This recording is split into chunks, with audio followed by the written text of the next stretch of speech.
स्त्री म्हणजे कर्तृत्व अशा स्त्रीचा कारण या सांगण्यासाठी मी प्राचीन उमाकांत शिवणगे तुमच्या पुढे विषय मांडते इतिहासातली स्त्री आणि आजची स्त्री. आपल्या भारतीय संस्कृतीत स्त्री काल पण श्रेष्ठ होती आणि स्त्री आजही श्रेष्ठ आहे, परंतु स्त्रियाकडे बघण्याचा दृष्टिकोन बदललेला आहे. पूर्वी स्त्रियांचे अस्तित्व चूल आणि मूल या पुरतेच सीमित होते. स्त्रियांना अनेक बंधनात अडकवले जात होते. शिक्षण, नोकरी आणि समाजातील समान अधिकार मिळत नव्हता.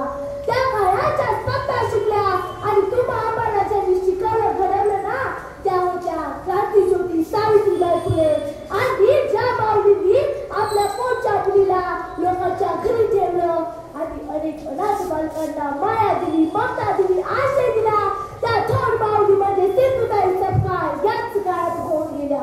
या राष्ट्राच्या मातीमध्ये कारगिल मर्तीच्या नैराचा सुगंध जाणवतोय आणि याच राष्ट्राच्या मातीमध्ये रजिया सुलतान ही दिल्लीच्या तख्तावर बसली, जिथे झाशीच्या राणीने घोड्यावर बसून तलवार चालवली आणि जिथं मदर तेरेसा ही अख्ख्या देशाची आई झाली.